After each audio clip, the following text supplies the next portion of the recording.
I just wonder if hackers have caused a glitch in the program, for example, adding alien invaders, computer viruses.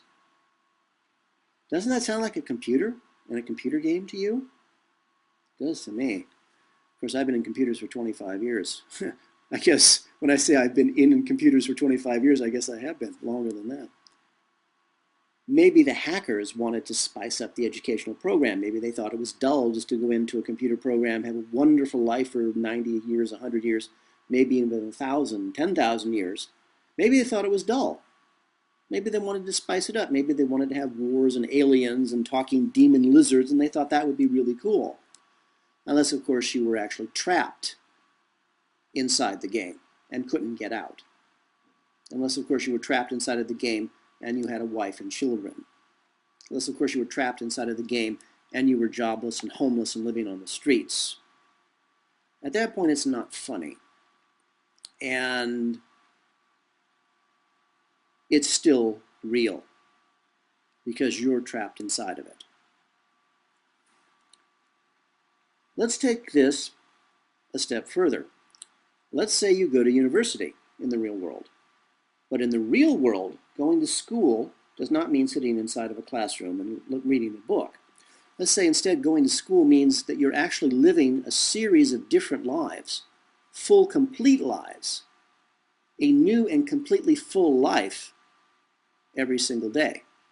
You go to class, you plug into the holographic world, and once you're part of the program, you're actually born inside of the computer world, inside of the program. And you live a complete life. And then you die, which releases you from the program. You just lived for 90 years and you did it all in one afternoon.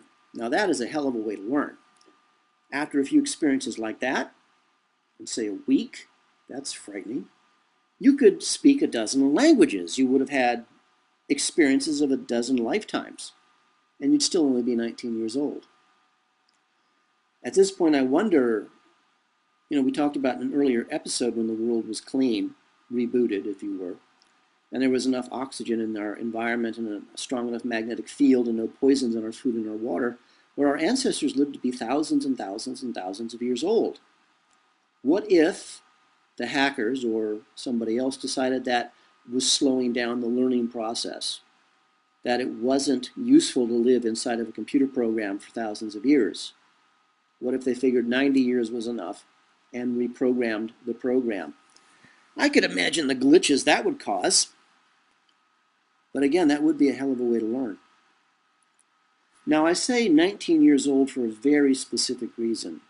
Ask anyone who's had an out-of-body experience. Ask anybody who's seen a loved one come back from the dead. And what do they really see? They do not see the person as they were in this world, old, decrepit, bent over with age or illness. What they actually see is that person as a teenager, someone in their early 20s or late teens. College age? When a foul old man I know died, and I felt him die, it was like a huge wave was washing over the ceiling in my bedroom and I could see breakers and stuff. It was quite dramatic. He apparently was checking up on me as he died, on his way out of town, as it were. It would have been nice if he had been that thoughtful when he was actually alive. He was maybe 90 when he died. Now, a few days later, my girlfriend and I were sitting in the living room, and there he was, standing on the patio outside the sliding glass doors. He asked me if he could come in, and I said no, because, frankly, I didn't trust him when he was alive, and I seriously doubted that being dead would make him a saint.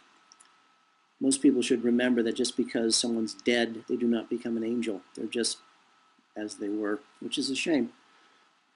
Now, my girlfriend at the time, a major coke addict, her other boyfriend was a coke dealer. It's sort of the quality of life thing we had in Los Angeles. She was vaguely aware that someone was there. And I'm guessing it was probably the cocaine was enhancing her latent abilities, making her more sensitive to things that were going on around her. That and the fact that cocaine made her eat 20 pounds of candy a day, and she was about the size of a broomstick. But, when I saw this old man who was freshly dead, he was in his early 20s. He was very well groomed, which was very different for him, and he was wearing a freshly pressed jumpsuit like a mechanic would wear. But there he was, 20 years old, having died at 90 in this, our maybe holographic world.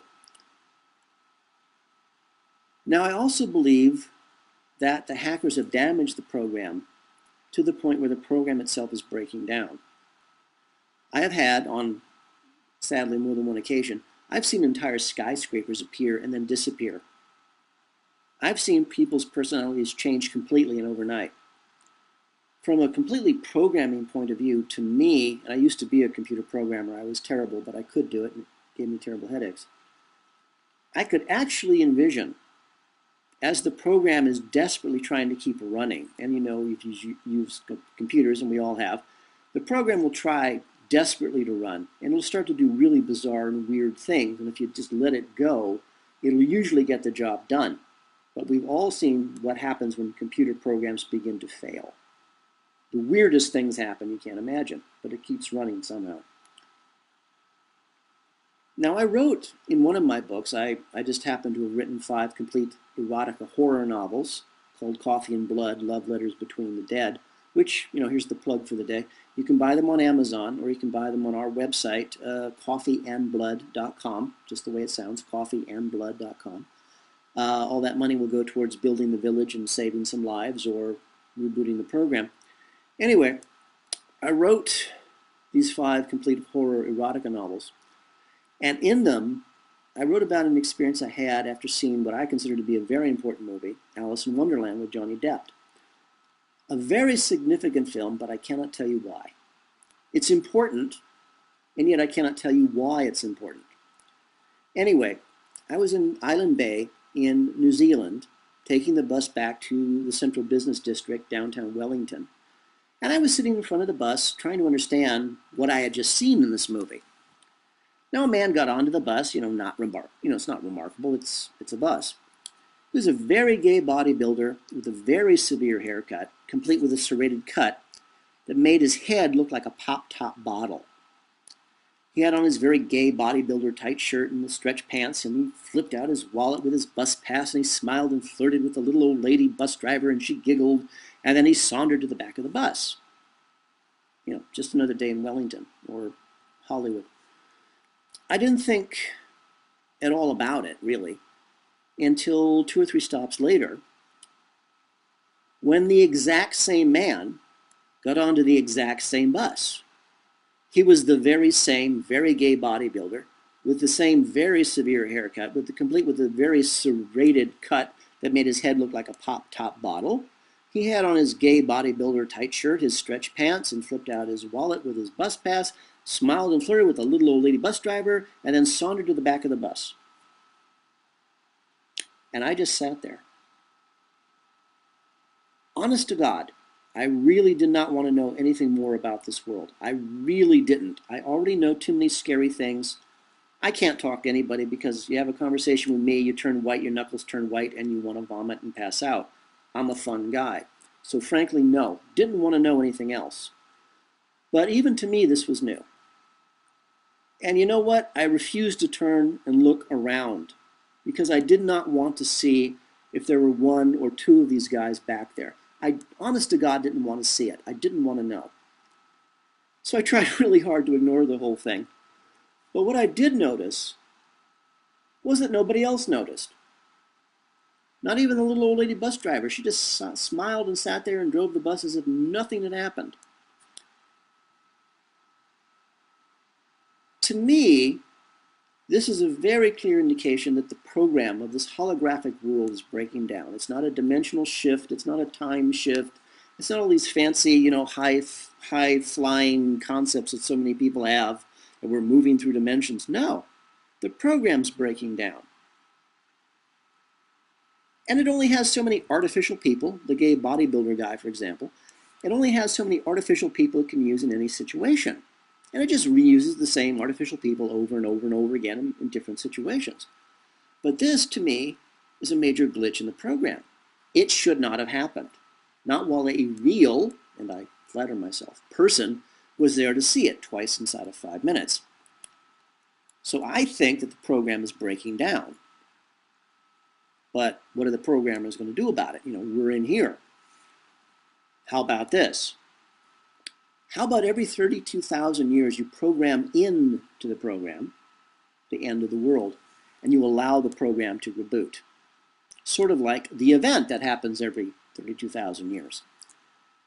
But what about all those living minds, those people whose minds are attached, linked, or trapped inside of the machine, trapped inside of the program? What happens to them? This might be where the Hindu and Buddhist concepts of the circle of life come in, reincarnation. Human souls living in the bodies of animals and trees and plants and flowers, stored in something living as far as the program is concerned, during the reboot, during as the earth flips.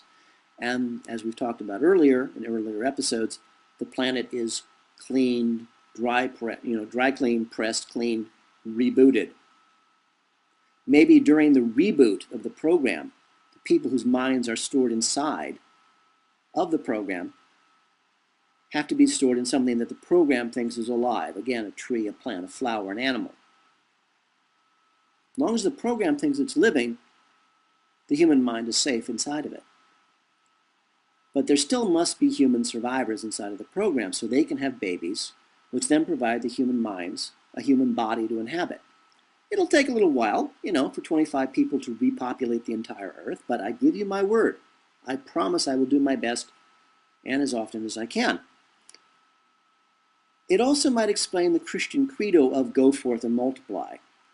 Even though they know that the world is going to end in 32,000 years, that the program will reboot in 32,000 years, there are still human minds, human souls, trapped in a tree, waiting for a body, so they can finally get out and walk around. It's just a thought I have. Whenever my eyes seem to reboot, and I can actually see the individual pixels in the world around me, it's kind of like staring into the screen of an old TV set. Get close enough to the TV set, you can see the individual pixels that make up the picture. I see that sometimes. It's just a thought I have when I see a parking lot vanish and then be replaced by a Circuit City building the next day. I saw that actually on Sunset Boulevard in Los Angeles. It's just a thought I have when I see people who are so obviously soulless. And when I speak of this, I'm not speaking in religious terms. I'm talking about from a programmer's point of view. People who are soulless, that it's very obvious that the only purpose they have inside of our world is to provoke a response from real people, to make them mad, make them happy, make them sad, push them in one direction, push them in another direction, provoke them for a response. Other than that, they don't seem to have any existence at all. And I know you've seen people like that. I've seen people like that all the time. And it's just a thought I have when I see the same very gay bodybuilder get onto the very same bus twice in 5 minutes on the same day, smiling at the very same little old lady bus driver who does not bat an eye. It really makes no difference to us, honestly, in our day-to-day lives here. But maybe it will explain enough of the truly bizarre things that we see around us. Barack Obama and Lady Gaga sort of come to mind. That at least we know we are not mad. We're just programmed that way.